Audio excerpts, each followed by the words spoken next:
이상으로 저희 첫 번째 세션을 모두 마쳤고요. 오늘 이 자리에는 저희 사업단 자문위원님들께서 함께 참석을 해주셨는데요. 약 10분 정도 첫 번째 세션에 대한 질의응답의 시간을 갖고 짧게 연구 책임자분들께서 답변을 해주시겠습니다. 질의 있으신 분 질의해 주십시오.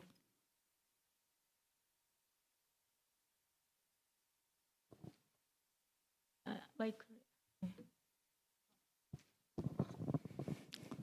흥미로운 그 연구 결과하고 방법들 잘 들었습니다. 근데 제가 읽기 전에 질문을 해야 될 것 같아서 맨 마지막에 발표하신 분 그 농도 측정하는 그 방법이 실질적으로 높이나 압력에 따라서 굉장히 많이 차이가 되고 또 항공기의 스피드에 따라서도 달리 될 텐데 지금 우리 자체 내로 새로운 어떤 그 기법을 고안해서 하려고 하시는 건지 아니면 이미 기존에 그 미국 같은 경우에는 이런 측정들을 많이 했다고 제가 기억을 하면서 데이터들도 활용하고 있는 걸로 알고 있는데요.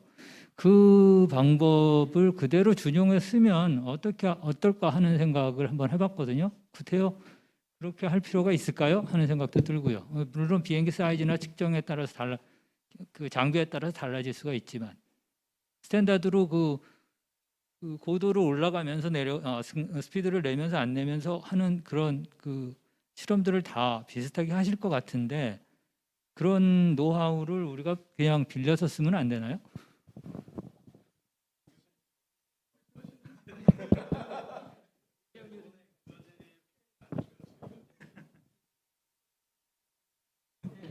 네, 안녕하세요. 저 한서대학교 서범근입니다. 네, 말씀하시는 것처럼 이제 이 측정 방법이 완전히 새로운 방법은 아니고요. 기존에 저희가 비치 1900D나 이런 것들 운영한 경험이 있습니다. 물론 이제 또 이태용 교수님이 얘기는 하시지만은 함께 이렇게 저희가 측정한 방법들이 있고 그리고 저희가 아까 말씀드린 것처럼 사전에 이제 한번 지상에서 챔버를 통해서 한번 기압 변화가 있었을 때 어떤 차이를 나는지를 좀 확인을 했었습니다. 그래서 기본적으로 저희는 지금 현재 앞단보다는 후단 쪽에다가 이제 진공 펌프나 이런 거를 통해서 MFC를 통해서 그 유량의 변화가 적게끔 하려고 하고 있고요. 또 말씀하신 것처럼 국외에서도 많이 이제 이런 측정들을 해왔기 때문에 저희가 관련 그 전문가분들하고 또 자문을 통해서 이제 좀 더 보완을 하려고 하고 있습니다. 네, 답변 감사합니다. 이인영 사무관님께서 질문이 있으셔서 질문해 주시면 되십니다. 네, 이 자리에 참석해주신 연구자분들보다 제가 잘 몰라서 내용을 좀 여쭙고 싶은데요. 이지희 교수님 아까 발표해주실 때 서울의 경우에 보면 황산염 농도가 겨울에도 계속 그 여름에 오히려 더 높아지는데 서울 시내에서 황산염이 주로 어디서 배출되는지 그리고 왜 계절에 따라서 이렇게 높아지는지 아직 연구를 시작하지 않으셨지만 예측되는 원인이 있으신가요? 황산염에 대해서는 이제 황산염은 SO2에 의해서 이제 그 변환에 의해서 생성되는데요. 이게 여름에 그러니까 상대적으로 높아지는 것보다는 그러니까 여름에 여름 조건이 황산염을 더 유지할 수 있는 조건이 되기 때문에 상대적으로 황산염이 더 겨울에 비해서 농도가 높게 보일 수가 있습니다. 그래서 그리고 이제 구성비가 높아지는 건가요? 네? 그 양은 똑같아도 구성비가 높아지는 건가요? 질산염이 이제 여름에 줄어들면서 황산염의 비율이 좀 증가를 하고요. 근데 농도도 황산염이 겨울에 비해서 여름이 높았습니다. 그래서 아마도 그 습한 조건 이런 것들이 그 SO2에서 황산염으로 변환되는 효과가 더 좋았기 때문으로 저희가 지금 생각을 하고 있고요. 그리고 이제 SO2에서 황산염으로 변환 기적은 다 잘 알려져 있습니다. 그랬을 때 저희가 생각하는 것은 그 여름에 각 지역별로 이제 그 생성 메커니즘이 여러 개가 있는데 그것이 각각 좀 다르지 않을까. 그렇기 때문에 더 많이 생기는 곳이 있고 적게 생기는 곳이 있고 이런 식의 차이가 있을 거라고 생각을 하고요. 그래서 결국에는 여름에 미세먼지 농도가 낮아지지 않았다는 게 그 중요하고 그게 황산염의 역할이 크다. 이 부분을 이제 밝히고자 합니다. 네. 이게 3차년도에 연구 진행을 계획인가요? 이제 네. 네, 알겠습니다. 감사합니다. 그리고 또 이승복 박사님께 질문이 있는데 아까 에어로졸 상상태 연구를 하시잖아요. 미니 임팩터로 이게 액상인지 아니면 고체 상태인지 네. 연구하신다고 했는데 제 짧은 생각으로는 에어로졸 상상태가 왜 중요한지가 궁금해서 질문드립니다. 그 에어로졸이 액체 상태인 경우에는 수분을 함유하고 있어서 그 수분에 그 가스상 성분이 흡수가 돼서 그 에어로졸 중에 있는 수분 안에서 또 리액션이 일어날 수 있습니다. 그 리액션이 활발하게 진행이 되면 그 반응에 의해서 입자가 생성이 되거든요. 그래서 고체인 상태랑 액체인 상태랑 그 차이에 따라서 에어로졸이 추가적으로 생성될 수 있는 양이 차이가 있는데, 특별히 액상일 때 그 에어로졸 내부에서 발생할 수 있는 반응이 매우 중요할 수가 있어서 연구를 하고 있습니다. 커질 수도, 질량이 증가할 수 있는 원인이 바로 그 상태 때문에 그렇습니다. 잘 알겠습니다. 제가 질문이 마지막으로 한 가지만 더 드리겠습니다.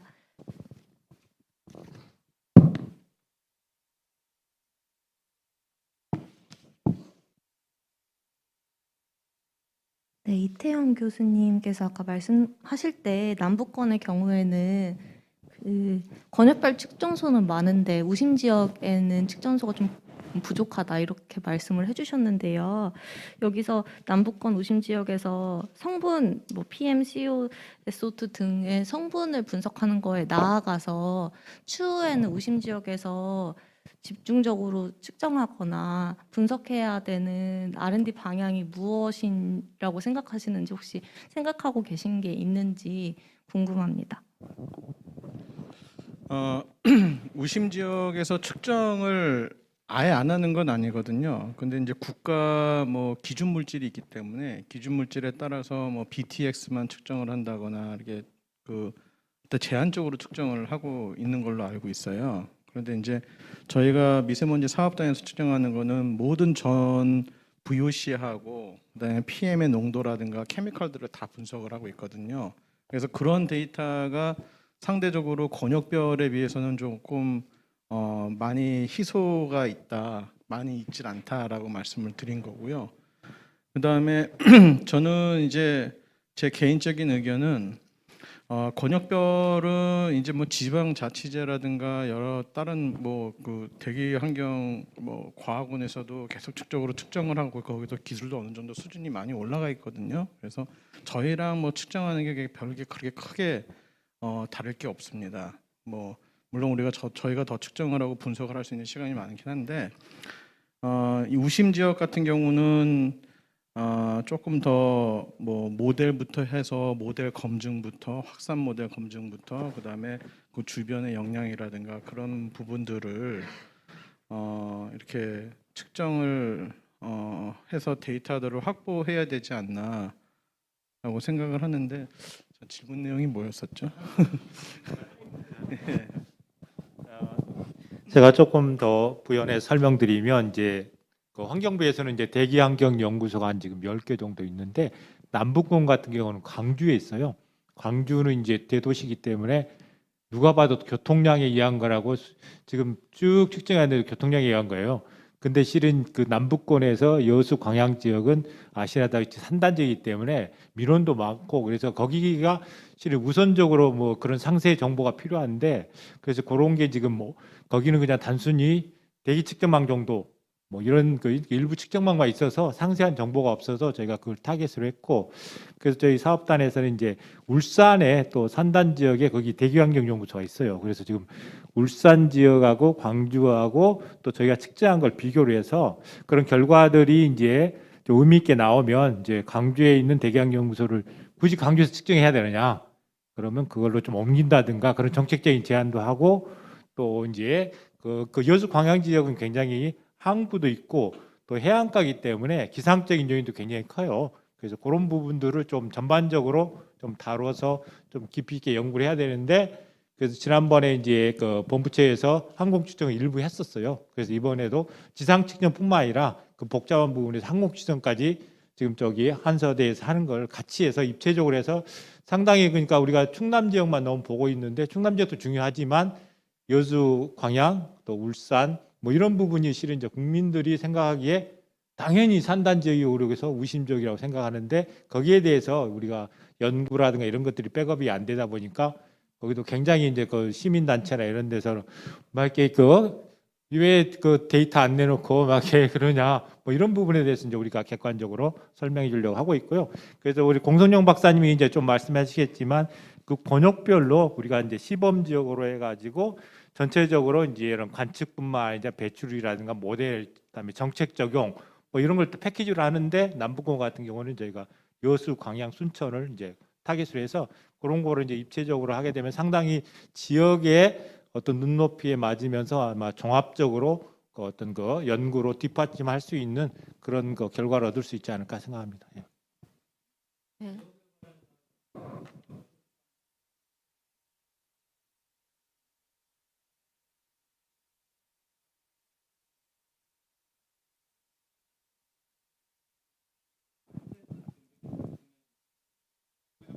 여름에도 측정하려고 하는 게 네, VOC 측정을 다 하고 있으니까 아마 VOC 그 악취 물질에 관련된 VOC 같은 경우 그 남부권에 해당하는 목포대 배민석 교수님이 다 측정을 하고 있습니다.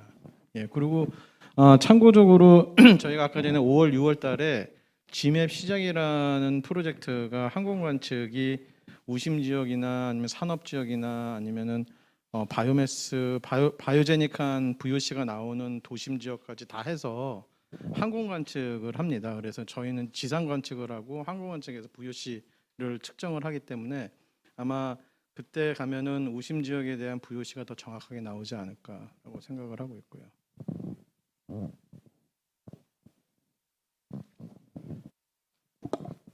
네, 안녕하십니까. 울산연구원의 마영일입니다. 저는 이제 질문이라기보다는 이제 어떤 정책적인 입장에서 코멘트라는 부분을 좀 말씀을 드리고 싶은데요. 사실 지금 이태영 교수님께서 발표해 주셨던 내용들이 사실 지역의 대기질을 관리하는 입장에서 굉장히 좀 중요한 정보들을 주고 있는 것 같습니다. 그래서 우리가 고농도일 때 진짜 우리가 무엇을 관리를 해야 되고 어떤 물질을 관리를 해야 되고 더 나아가서 기저 농도, 그러니까 평상시에 우리가 평균 농도를 전체적으로 낮추기 위해서는 어떤 이제 저농도에 대한 부분, 그러니까 기저 농도에 대한 부분들을 관리를 해야 되는 부분이 있어서 실제 우리가 그거 또 지금 이제 어떤 물질들을 관리를 해야 되느냐라는 시그널을 주기 때문에 굉장히 좋은 발표라고 생각을 하고 그게 정책적인 활용도가 더 높을 것 같습니다. 근데 이제 한 가지 조금 궁금한 거 한 가지가 있는데요.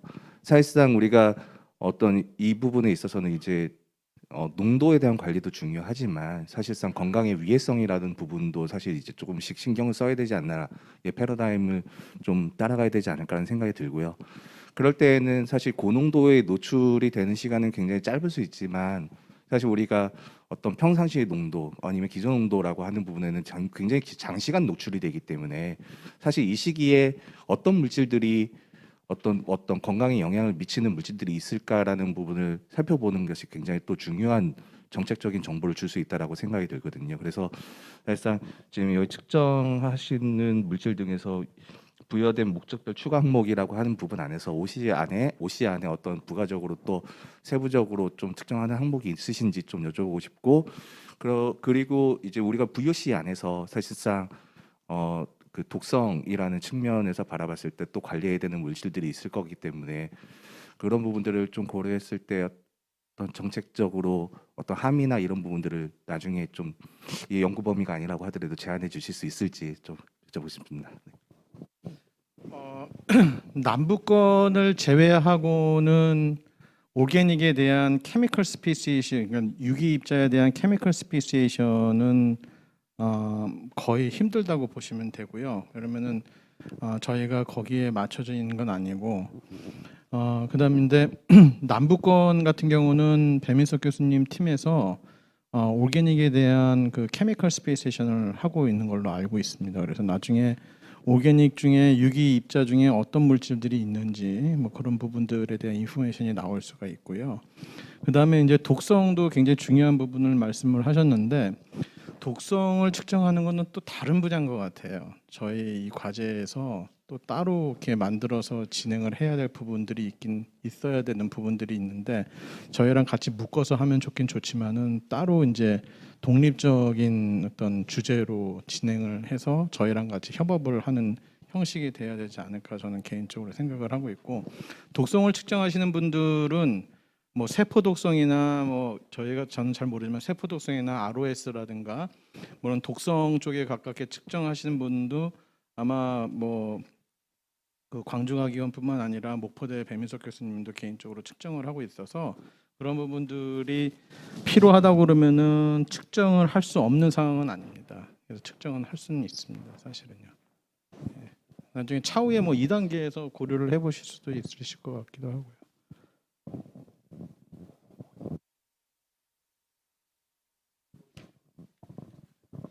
하나만 좀 여쭤보겠습니다. 아마 이지 교수님이나 이태영 교수님은 공통 질문이 아닐까 싶은데요. 어쨌든 간에 연구하신 내용 보면은 현상 파악하는데 이제 많은 연구들을 좀 진행하고 계시고, 아마 그 발생하는 현상들이 앞으로 연구에서는 무엇 때문에 발생하는지 이런 원인 규명 쪽으로 이제 연결을 하실 텐데, 저희가 흔히 이제 그 에너지원 변화에 따라서 탄소 배출량이 어떻게 될 것이다 이런 시나리오를 예측하지 않습니까? 그렇게 하듯이 아마 2030년이건 2050년이건 간에 좀 롱텀으로 봤을 때 어쨌든 국가 간 또 아니면은 지자체 간에 에너지를 갖다 어떻게 하겠다 이런 계획 변화가 있을 거고, 또 산업을 갖다가 어떤 산업을 우리 지자체는 우선적으로 하겠다, 아니면 우리나라는 어떤 산업을 갖다 국가 기관 산업을 하겠다, 이런 것들에 따라서 사실 미세먼지 배출량이라든가 종류라든가 이런 게 좀 변하는 상황이 많이 발생할 수 있을 것 같은데, 혹시 이 연구에서 그런 시나리오 이렇게 예측까지도 좀 이렇게 생각을 하시는지 한번 좀 여쭤보고 싶어서요. 아, 그러세요? 죄송합니다. 예, 알겠습니다. 발표 후에. 예. 그러면은 이상으로 질의와 응답의 시간을 모두 마치고요. 네, 저 국립환경과학원의 그 예보센터장 이덕일입니다. 먼저 그 우리 어디 계시지? 그 송철환 교수님께서 그 모델 결과 저희 그 모델 결과 비교해서 아주 좋은 결과를 보여주셨는데요.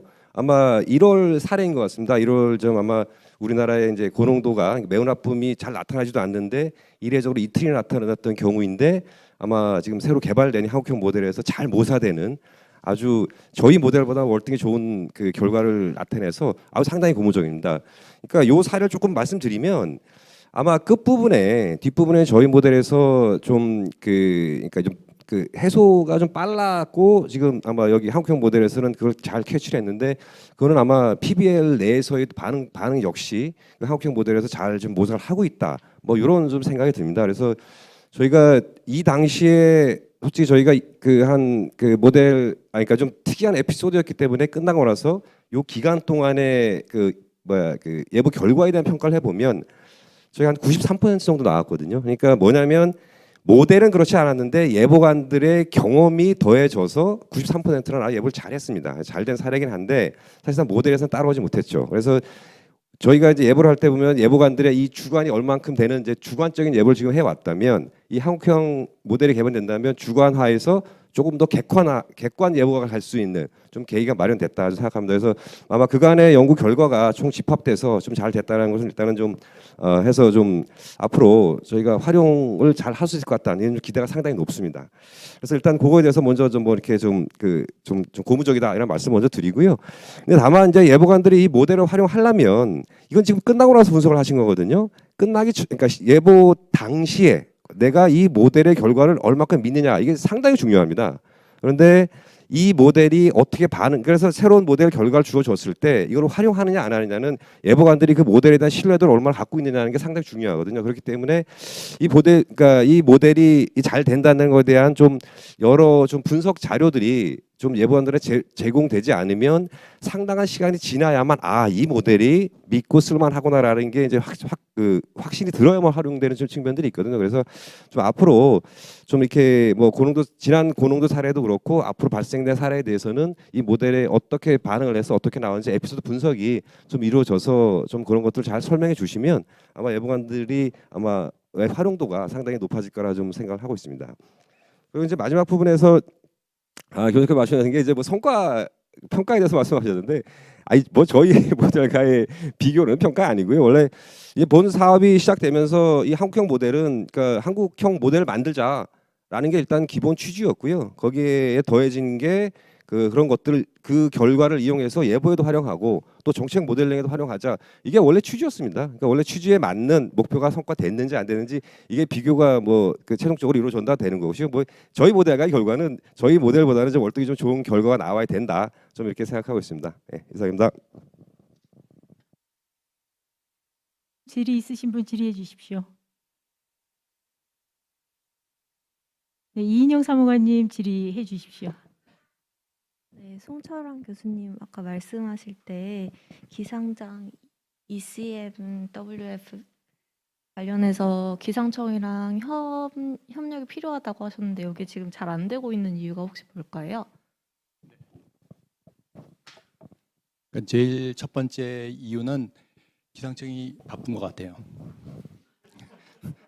그러니까 뭐 여기, 그러니까 제가 고생하는 것보다는 여기 송창건 교수님하고 유성현 소장님이 이제 개인적인 친분으로 보면은 이제 예보를 하시는 분들이 다 대기과학과 출신, 저는 이제 대기과학 출신이 아닙니다. 그래서 이제 개인적인 연이 있기 때문에 두 분들이 굉장히 많은 수고를 해주셨는데, 그런데 뭐 여기서 다 보여드릴 수는 없지만은 뭐 이메일, 뭐 단톡방 이런 걸 해가지고 아마 단톡방은 아마 수백 통이 왔다 갔다 했을 텐데, 그럼에도 불구하고 그쪽에서 바쁘셔가지고, 바쁘신 이유, 그리고 뭐 코로나의 문제 뭐 이런 것 때문에 지금 UM 데이터, 원래는 UM 데이터에 두 가지 종류가 있어요. 뭐 자세하게 설명을 드리기는 어렵지만은 등한면 데이터가 있고 모델면 데이터가 있는데, 이제 저희가 사용하려고 그러면 모델면 데이터가 있어야 되고, 그 모델면 데이터가 3시간 간격으로 최소한 있어야 되는데, 이 모델면 데이터 플러스 3시간 간격 데이터를 얻는 게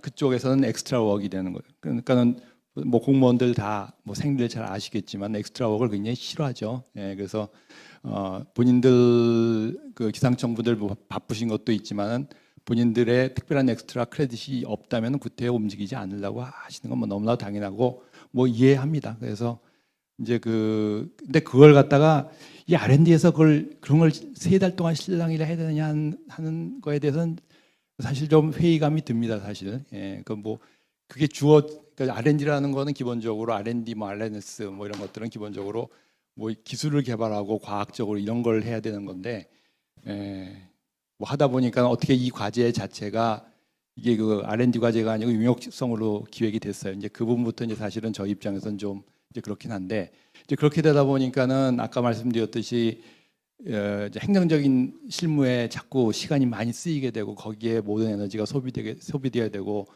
그리고 이제 저희가 이제 직접 모델 돌려가지고 해야 되니까 아까 말씀드렸지만 별건 아닐지 모르겠지만 전기 공사하는데 한 달 이상이 걸려서 몰스톱해야 되고 하는 이런 것들이 좀 이렇게 이렇게 R&D의 올바른 방향성하고는 좀 이렇게 방향성은 좀 맞지 않는다 하는 느낌이 자꾸 드는 거죠. 예, 그래서 이제 그런 문제 때문에 지금 기상청하고의 협조가 좀 안 이루어지고 있다는 생각이 들고요. 뭐 한마디 더. 그러면 기상청이랑 협약은 맺은 거고 이게 뭔가 법적이나 제도적으로 문제는 없는 건데 단순히 그 업무 담당자의 업무 지연이라는 설명으로 이해하면 될까요? 그건 아니고요. 네. 그건 아니고 기상청에서는 현업기관이잖아요. 저희가 현업기관이기 때문에 현업이 99.9%의 우선순위를 가지고 있고요. 그다음에 이제 그 자료에 대한 그 활용에 대한 부분은 상당히 그쪽에서 뭐 활용을 촉진하기 위해서 노력을 많이 하지만, 문제는 있는 자료를 그냥 주는 거하고 저희는 새로운 자료를 만들어 달라고 하는 거였거든요. 그래서 기상청에서는 예를 들면 저희를 위해서 만들어주기 위해서 지금 슈퍼컴 4호기에서 하던 걸 5호기를 이관을 하고 있어요.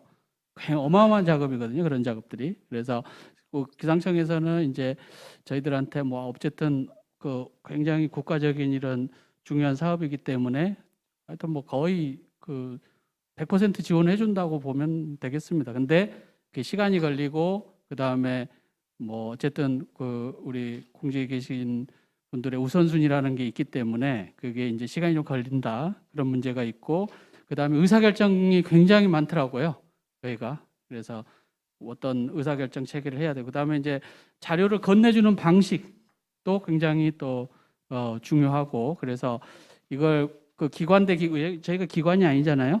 기관이 아니기 때문에 기관한테는 바로 다이렉트로 쏴줄 수가 있어요. 근데 그것을 그 기관 받은 기관에서 우리한테 주면은 되는데 기관에서 받을 수가 없죠. 하루에 1테라바이트 뭐 이 정도 되는 데이터를 받아야 되는데 그 예를 들어서 그 교육과학기술부에서 그 자료를 받아준다.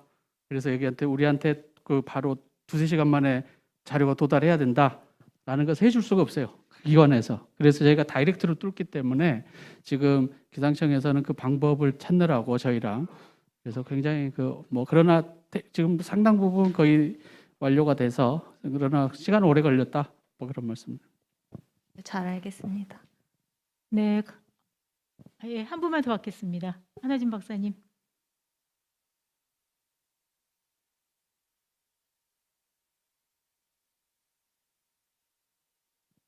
예, 저는 2-3 우정원 교수님 과제에 대해서 간단히 좀 질문이 있는데요. 일단 처음에 시작하실 때 중국의 배출 변화에서 2010년부터 2016년까지 그 그래프를 보여주셨고 또 CO2 배출하고 미세먼지 전구 물질과의 그 디커플링을 말씀을 해주셨거든요.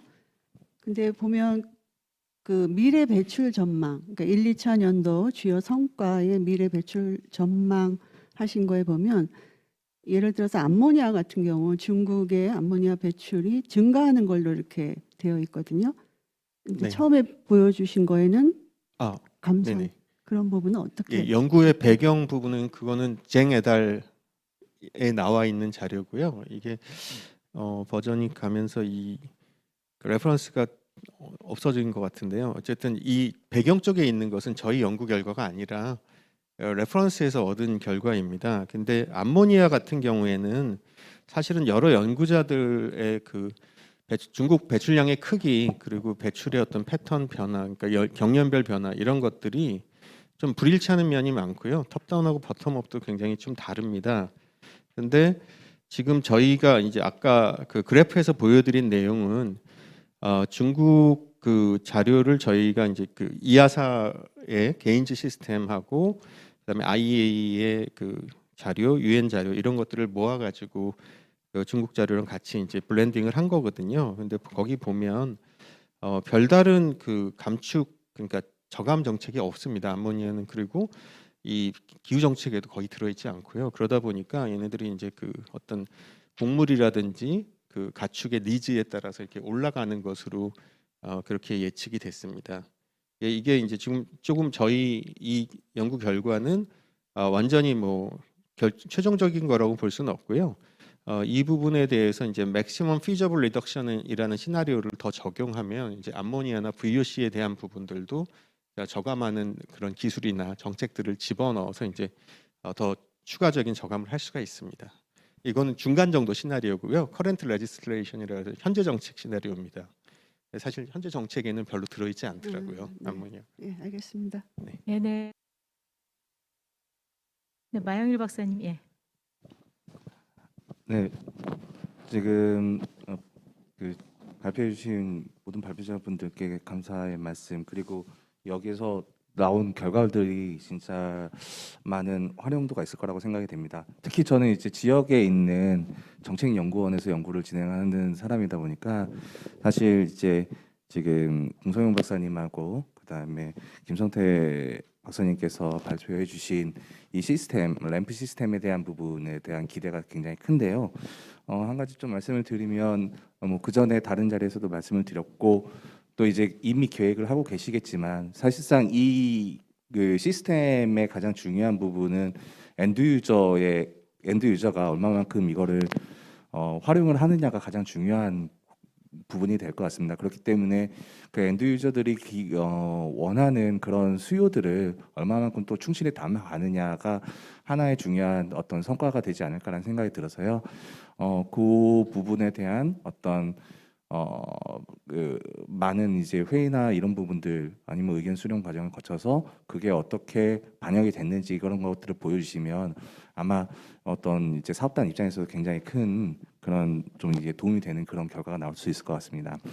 그리고 이제 사실 이 시스템이 모든 거를 다 담을 수 있을 거라고 생각을 하지 않습니다. 다만 예, 전문가들은 그렇게 생각하지만 이제 그 말단에 계신 공직자분들께서는 이걸 다 도깨비 방망이라고 생각을 하시거든요. 사실 이거 있으면 뭐든지 다 할 수 있겠지라는 판단을 하고 계셔서 사실상 이 시스템이 가지는 지금까지 뭐 단계별 목표, 그래서 가지는 한계, 그리고 이게 어떤 부분에 제한이 있고 이런 부분들을 사실은 조금 명확하게 명시를 해 주셔야 그 약간 이게 우리 이 업무에 있어서 이런 부분들이 도움이 될 수 있다라는 그런 부분이 될 수 있을 것 같아서요.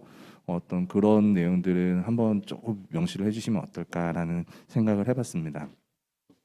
그리고 이게 그거하고 연계해서 사실상 지금 우리가 바라보는 부분은 대기질 관리를 하는 데 있어서 각 지자체별로 어떤 이제 그 대기질 개선 대책들을 수립을 하고 그게 어떻게 실질적으로 대기질 개선 효과까지 이어지느냐, 사실 이 부분이 가장 키인 것 같아요. 그러다 보면 지금 여기에 말씀을 해주셨던 어떤 정책별 어떤 삭감 효과라고 하는 부분이 배출량에 이렇게 적용이 되고 그게 농도 개선 효과로 나타나야 되는데 실질적으로 그 개선 효과, 그러니까 이제 배출량 삭감 효과에 대한 부분이 그러면 이제 그 효과, 그러니까 설계로 나타나는 효과가 있고 이론적으로, 그리고 실제로 나타나는 효과가 있는데 이런 부분들에 대한 불확실성, 이런 부분을 한번 명시해 주시면 어떨까라는 생각이 들고요. 한 가지 걱정이 되는 부분은 사실상 이제 이렇게 지금 사례 3을 보시면 사실 이제 그 도시 계획에 대한 부분을 말씀을 해주셨어요. 이게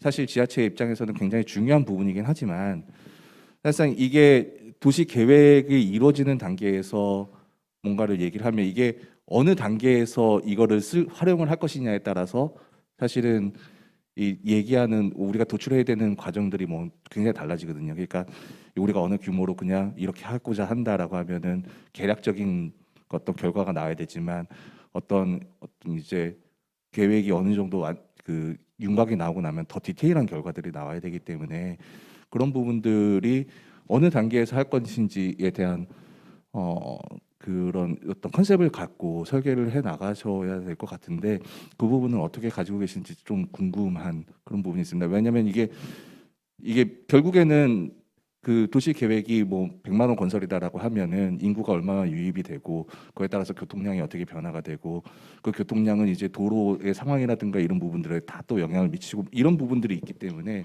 사실상 불확실성이 굉장히 높거든요. 그래서 이 부분을 좀 어떻게 지금 아이디어를 구상을 하고 계시는지 사실 좀 궁금한 부분도 있어서 좀 여쭤보겠습니다. 이상입니다.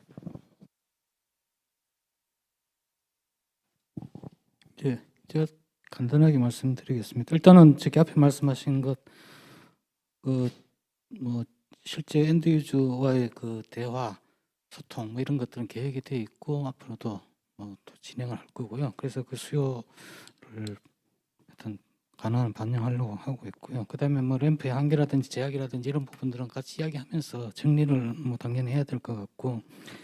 그다음에 이제 실제 개선 효과하고 모사 효과 이거는 뭐 지금 이제 이 툴은 우리가 이제 실제 대책을 시행했을 때 그 효과를 본다는 거는 나중에 이야기잖아요. 그러니까 그 사전에 이제 계획을 세우는 단계에서 그 어떤 대책을 효과적인 대책을 선택하는데 뭐 좀 도움이 될 거라고 생각을 합니다. 그리고 이제 이 사례 3회 같은 경우에 이게 이제 지자체마다 수요가 달라요.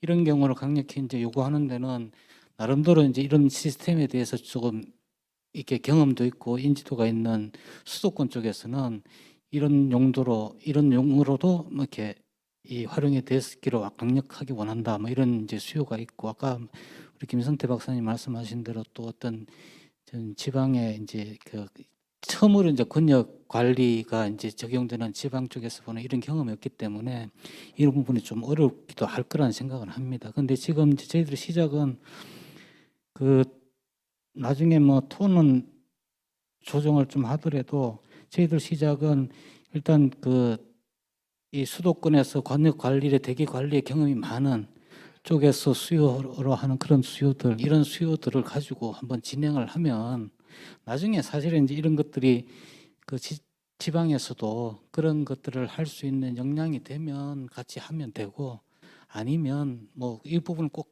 해야 되는 건 아니니까 이 툴이 그 목적으로 만들어지는 건 아니니까 그렇게 생각을 하고 있습니다. 아마 모르긴 해도 저희들이 이제 일단 컨셉은 이런 것도 뭐 수요를 충족할 수 있는 그런 플랫폼을 이렇게 생각을 하고 있고요. 그거는 이제 진행이 되면서 조금 협의를 하면서 조금 뭐 실행 가능성 뭐 이런 것도 좀 검토를 해봐야 된다고 생각을 합니다.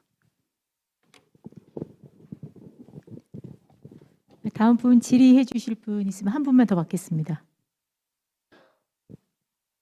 네, 네 없으시면 마지막 종합 토의 시간으로 넘어가겠습니다. 그럼 세 개의 세션에 대해서 종합 토의 시간을 갖도록 하겠습니다. 진행은 단장님께서 해주시겠습니다. 많이 돼가지고 종합 토의하기에는 좀 그런 것 같고 그래서 이제 47분이나 됐으니까 우리 자문위원인 한하진 위원장님이 전체적으로 한번 이렇게 말씀을 해주고 마무리 짓는 게 좋을 것 같아요. 전체적으로 이게 한번 이렇게 소감도 말씀해 주시고. 아니 더 제가 자세하게 뭐 말씀드리기는 좀 시간 관계상도 그렇고 뭐 어려울 것 같고요. 일단 전체적으로 제가 오늘 지난 1차년도, 2차년도 그 추진 현황에 대해서 쭉 파악할 수 있는 아주 좋은 기회였었고 다 들어보니까 저는 계획, 목표 대비 그 성과라든지 실적 이게 우수하다는 걸 전반적으로 저는 평을 하고 싶습니다. 그래서 어려운 상황이었는데 코로나19로 인해서 어떤 연구 책임자 참여진들이 아주 많은 고생을 하셨고요. 또 우리 사업 단장님께서 이 결과를 도출할 수 있도록 이렇게 많이 이렇게 리딩을 하신 것 같아서 감사드리고 3차년도 계획에 대해서 저는 많이 이렇게 기대를 지금 하겠습니다. 아무래도 3차년도가 1, 2차 좋은 결과를 어떻게 이걸 좀 현장에 또 적용할 수 있는가 하는 그런 부분, 또 실증 부분도 그렇고 해서 전 3차년도에 많은 기대를 하고 있고요. 하여튼 수고 많으셨다는 말씀으로 저는 여기까지 하겠습니다. 예, 수고하셨습니다. 예, 감사합니다. 우리 자문위원님들이 18분 계시는데 이제 오늘 7분 참여해 주시고요. 계속해서 저희 사업이 잘 될 수 있도록 주기적으로 이제 자문회의를 개최해서 의견을 듣는데 아마 올해는 아마 더 빈번하게 모셔서 또 의견을 듣도록 하겠습니다. 혹시 의견 있으신가요? 예, 예. 그러면 오늘 이제 시간도 이제 많이 돼서 아마 이제 오늘 뭐 이렇게 이 자리를 통해서 많은 부분을 이제 공유를 했는데 이제 해소하지 못한 부분들은 저희가 코로나 상황이라 온라인이라 이런 형태로 이렇게 여러 이제 모임들을 통해서 이제 소통을 하고 있고요.